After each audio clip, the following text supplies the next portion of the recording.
Hello दोस्तों, स्वागत है आप सभी का ई पाठ्य के करंट अफेयर्स के सेशंस में। हमने ऑलरेडी एक video attorney general of India के बारे में बात किया, जो कि इंडिया के हाईएस्ट लॉ ऑफिसर होते हैं, यानी कि इन शॉर्ट अगर हम कह सकें तो गवर्नमेंट ऑफ इंडिया के रिप्रेजेंटेटिव होते हैं अटॉर्नी जनरल ऑफ इंडिया। तो उसी तरीके से स्टेट में भी स्टेट गवर्नमेंट के एक हाईएस्ट लॉ ऑफिसर होते हैं। दरअसल स्टेट गवर्नमेंट के एक लीगल रिप्रेजेंटेटिव होते हैं, वो है advocate general of the state. तो इस वीडियो में हम advocate general of the state के बारे में बात करेंगे। देखिए, याद रखिएगा कि अटॉर्नी जनरल जो होते हैं वो नेशनल वाइड होते हैं, यानी कि गवर्नमेंट ऑफ इंडिया को रिप्रेजेंट करते हैं, whereas advocate general of the state जो होते हैं वो स्टेट गवर्नमेंट को रिप्रेजेंट करते हैं।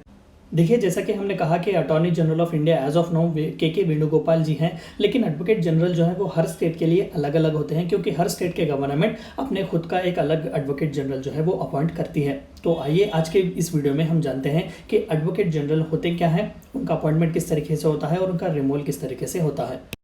सबसे पहले आइए जानते हैं कि कॉन्स्टिट्यूशनल प्रोविजन क्या है। Article 165 provides for advocate general of the state the highest law officer in the state. Already जैसे कि हमने अटॉर्नी जनरल में बात किया कि highest law officer in the country, तो उसी तरीके से एडवोकेट जनरल जो है वो स्टेट एग्जीक्यूटिव का हिस्सा होते हैं। तो आर्टिकल 165 स्टेट एग्जीक्यूटिव में ही एडवोकेट जनरल ऑफ स्टेट के लिए एक प्रावधान दिया जाता है। The office is parallels to the attorney general of India in state level. जैसा कि कहा कि अटॉर्नी जनरल इंडिया के लेवल में होते हैं और एडवोकेट जनरल स्टेट लेवल में होते हैं। टर्म तो आइए देखते हैं उनका टर्म किस तरीके से होता है। He is appointed by the governor. जाहिर सी बात है, अटॉर्नी जनरल प्रेसिडेंट से अपॉइंट होते हैं, एडवोकेट जनरल जो है वो स्टेट के गवर्नमेंट अपॉइंट करते हैं। He is the person qualified to be appointed जज of a high court. In other words he must be a citizen of India. देखिए, हर चीज़ के लिए ये बहुत ही ज़रूरी है। हमने कई ऑलरेडी वीडियोज देखे हुए हैं गवर्नर के बारे में, प्रेसिडेंट ऑफ इंडिया के बारे में, वाइस प्रेसिडेंट ऑफ इंडिया के बारे में। तो हर वो कॉन्स्टिट्यूशनल पोजीशन जो है उसके लिए सिटीजन ऑफ इंडिया का होना बहुत ही ज़रूरी है। And he must have held judicial office for 10 years or has been an advocate of High Court for 10 years। देखिए इन शॉर्ट ये कहना चाहते हैं कि the person eligible to be an advocate general of the state, he is actually also qualified to be a जज of high court, यानी कि एक हाई कोर्ट का जज बनने का क्वालिफिकेशन उनके पास होना चाहिए, ताकि वो advocate general of the state की तरह अपॉइंट किए जा सके और गवर्नर जो है उन्हें अपॉइंट करते हैं। The term of office of the advocate general is not fixed. हमने अटॉर्नी जनरल में भी देखा कि कोई भी टर्म जो है वो फिक्स नहीं होता। They continue as long as they have the pleasure of the president in term of attorney general and governor in term of advocate general. देखिए, इंडायरेक्टली काउंसिल ऑफ मिनिस्टर्स या चीफ मिनिस्टर होते हैं जो decide करते हैं कि advocate general का term जो है वो कितना होगा। Further, the Constitution doesn't contain the procedure and grounds for his removal. He holds the office during the pleasure of the governor। जैसे कि अभी हमने कहा कि एक क्वालिफिकेशन, मिनिमम क्वालिफिकेशन तो दिया गया है कि हाई कोर्ट का जज बनने के लिए लायक होना चाहिए, लेकिन रिमूवल का कोई भी रीज़न नहीं दिया गया कि इनकेपेसिटी होनी चाहिए या फिर प्रूव्ड मिसबिहेवियर होना चाहिए। तो कॉन्स्टिट्यूशन का वायलेशन या इस तरीके से कोई भी जो है वो ग्राउंड्स नहीं दिए गए। तो literally he is under the pleasure of governor, यानी कि जब चाहे तब। और एंड गवर्नर भी जो है वो अपनी मनमानी यहाँ पर नहीं कर सकते। काउंसिल ऑफ मिनिस्टर्स जो है या फिर कैबिनेट जो है उन्हें जो डिसीजन देते हैं, जो एडवाइस देते हैं, वही गवर्नर फॉलो करते हैं। तो रिमूवल का कोई भी यहाँ पर ग्राउंड नहीं दिया गया, वो जब चाहे तब निकाल दिए जा सकते हैं। गवर्नर का एक ऑर्डर हो तो बस वो काफ़ी हो सकता है।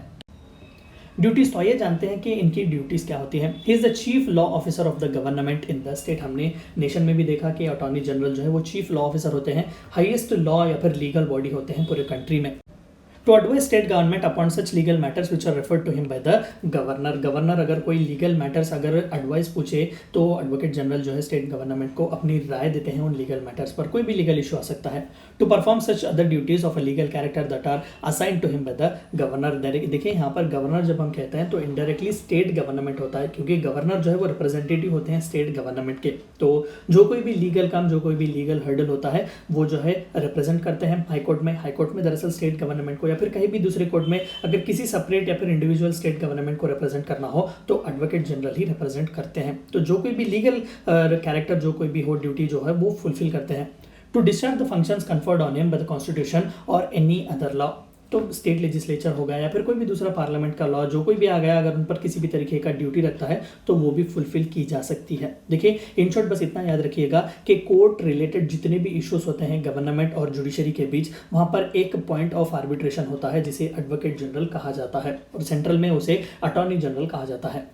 राइट्स एंड पावर्स, इन्हें चंद राइट्स और पावर्स भी दिए गए हैं, जैसा कि he has the right to take part in legislature proceedings without voting rights. हमने सेंट्रल में भी देखा कि अटॉर्नी जनरल को हर वो हक दिया गया है कि हर वो कैबिनेट कमेटी में या फिर पार्लियामेंट्री कमेटी में जहाँ चाहे वो लेजिस्लेचर में जो है प्रोसीडिंग में भाग ले सकते हैं, वहाँ पर अपनी राय भी दे सकते हैं, लेकिन वोट नहीं दे सकते क्योंकि वो एक मेंबर ऑफ पार्लियामेंट नहीं होते। उसी तरीके से एडवोकेट जनरल जो है वो एक एमएलए नहीं होते, तो वो लेजिस्लेचर में पार्ट ले सकते हैं लेकिन वोट नहीं कर सकते। He enjoys all immunities and privileges that are available to a member of a state legislature। MLA को जितने भी इंडिविजुअल कलेक्टिव रिस्पॉन्सिबिलिटीज़ जो उन्हें दिए जाती हैं या फिर इंडिविजुअल कलेक्टिव प्रिविलेजेस, जिस तरीके से हमने बात किया कि अरेस्ट नहीं किया जा सकता वगैरह वगैरह, तो ये सभी जो है इम्यूनिटीज़ वो एडवोकेट जनरल ऑफ स्टेट को भी दिए जाते हैं। तो ये थी चंद बातें आपको जाननी थी एडवोकेट जनरल ऑफ स्टेट के बारे में। थैंक यू फॉर वॉचिंग ई पाटिया।